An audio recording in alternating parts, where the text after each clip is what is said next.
What's up, what's up, what's up? This is Real to Don with Seen It Before Reviews, and this is Autumn at Queen Goldie on Instagram. Hit me up.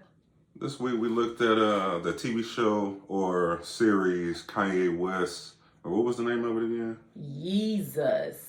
It gives you the correct pronunciation. Was it Yeezus or Genius, my bad. Genius. I'm a Yeezy fan, y'all, so you're going to have to forgive me. He is a genius. He is but a genius. He definitely did they definitely broke it down in like a dictionary term and how you pronounce genius. So they had it broke up with. And he a genius for that. Like, it looked like a... Indeed. I thought I said, like, what was his name? Like, Jesus, not Jesus. I'm thinking about Jesus. Yeezus. Right. He done has a couple names by now. What? Kanye, Ye, Yeezus, Yeezy. Yeah. He is... Kanye. Hey, he go by all of them. He one of the hottest names right now.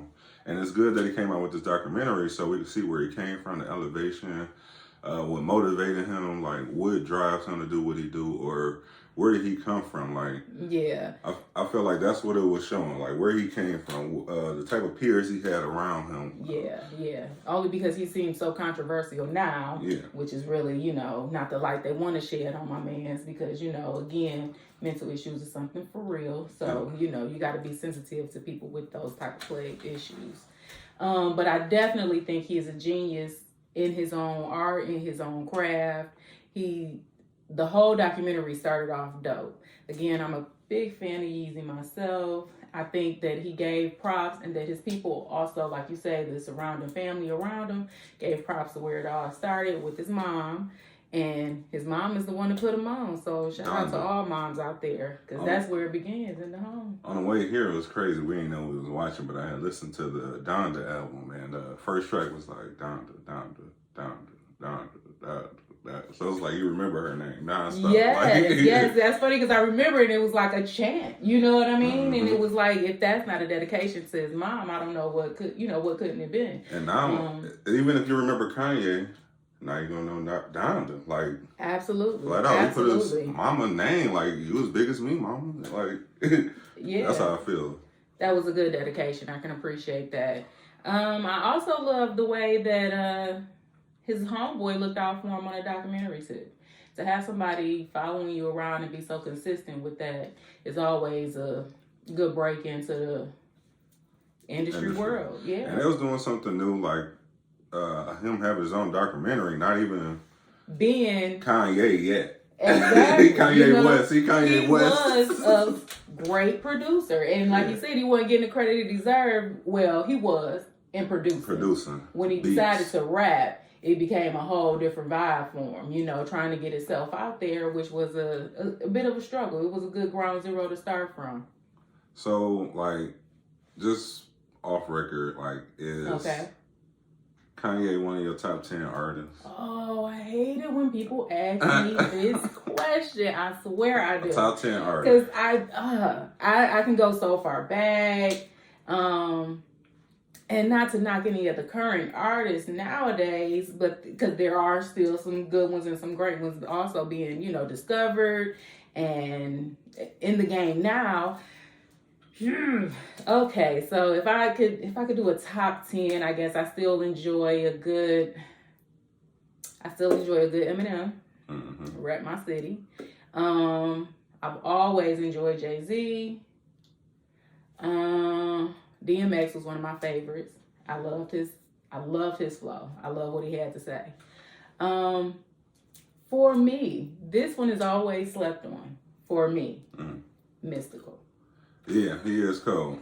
I think he is completely slept on. I think Mystical had always had great rhymes, and working with them back then, he came with them. I think he was probably just as consistent to me as an artist as Pop was to people. Like, he could have just definitely made music just back to back to back to back. Only thing is, like, sometimes that Pockets jail, on the list too, though, y'all. I ain't hating. That you know, jail, ain't no discriminating. When people be going to jail, like, it mess up their whole rap career sometimes. Easy can help you. It absolutely does. But I also feel like as a community, which is really wild, though, I think when they fall into those traps and they were already recording, and I think a lot of that situations, I think the record label that they with, I think they should help them through those times. That would be nice. I think that's the best way to not only keep the person current, but to also, that's a situation to go through. You know, that would be something like a union steward for the rap industry. A union steward. A union steward, yeah. Because honestly, yeah, I mean, just because you locked up don't mean you still don't have it. You know, you just might be in a situation. Hey, look at our girl JT with the City Girls. Her girl still put her on while she was locked up. Ain't nothing wrong with it. You can help a friend out when they still down. For sure. And Mystical was definitely one of, my bad, but definitely one of my top 10s. And like you say, when you get into the game and you fall off like that sometimes, it can damage your look. But it still came back strong, and he still had the flow. So me personally, okay. It's crazy because two of my top 3 artists were in this documentary. Jay-Z, Kanye, and 50 Cent is my other one in no particular order. That's my top artists. Just as production wise, which was crazy because Kanye, producer, some of the greatest albums as far as Graduation, what was College Dropout. One of my favorite ones was My Beautiful Dark Twisted Fantasy. Okay. That was sweet. One of the sweetest ones. But yeah, I think on everybody's list is definitely that College Dropout. Yeah. That's definitely a classic and definitely going down in history for everybody around that time too. For sure. And just watching this documentary just motivated me. It made me feel like no matter where you're starting from, you can't tell where you're going. You could be at the top, and even when you're at the top, you got to be humble. Like, yeah, stay grounded. Definitely, he definitely made it his job to keep going and to go forward in what he was doing. I really appreciate that in this documentary. I think that is definitely, like you say, to come from humble beginnings the way he had and to keep pushing. That was wondrous. Like, and if you haven't seen it yet, you definitely should check it out. My review is definitely a thumbs up on this one, and if not nothing else, I think I told you, like, when we were watching it, it was so hurtful to me. Seeing all that happened, the stuff that he had to go through, the things that he had to endure while trying to reach the top, like as if you not paying homage to the ones that got you there, and he represented, like, he absolutely did. He didn't leave anybody out. So I think for that plight, to me, it was just like, you know, if we're going to turn this all around to who really put me on, you know, again, like I stated before, it was my mama. You know, Donda is the one that did it. It wasn't none of y'all. She recognized the talent first. And that's real cool, like, that he dedicated an album to her. Like, after watching that, a good supportive parent. For sure. That's a fan of your child or... Absolutely. Which we should see more of. Parents being a fan to their children and knowing when you recognize good talent. And you never know where they're going to go with that support. Absolutely. I think this was a really great start to this documentary. So can't wait for next week's episode. I actually caught a couple more documentaries this week from the back to the city kind of thing for Detroit. I did the Hitsville. Motown. What's that about? Berry Gordy. How Berry Gordy started Hitsville. And that was pretty good. I will say that was pretty informative, having to deal with the Motor City and how Berry Gordy got things started off the ground in the Smoky. What is that on? I watched it on Prime. Prime, okay. Amazon Prime, yep. And that, and also, which is one of my favorite artists, they called him the R&B Funk. It's Rick James. Rick James. Oh, yeah.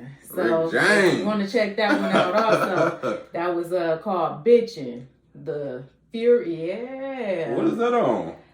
It was on Prime also. Oh, Prime got that shit, huh? Yeah, they got some real good documentaries. I think, people should probably try to switch up, maybe check that out. But I absolutely did love both documentaries. When I say Berry Gordy absolutely started from the Motor City. If you see anything, he'll let you know about working in the assembly to putting it all on the screen and all on the all in his bill. That's pretty cool, especially when we from Detroit. It's so nice to hear or watch something that you could relate to, or when you drove past a place and they described it like, oh yeah, I've been to that place. Oh, that's what it's about. That's where it came from. That's who went to that place. I think that's real cool when you're able to watch something and be able to relate to it. This week was a new TV show on Netflix. I think it was called Inventing Anna, something like a documentary. Not a documentary, but it was a true story based on true events about somebody really just coming from nothing and trying to make the most out of it, trying to get a loan for $40 million, didn't have a job, didn't have no connections, and she came here from, I think it was Germany or something, and just basically was one step away from being the top dog of the fashion industry. All this with no money, no connections, no nothing. She came from Germany, knew nobody, and was this close to having $200,000 loans. Like, it was a good show with Now, is this a 1-season series or is this I believe it is a 1-season series. A good binge watch. Limited series.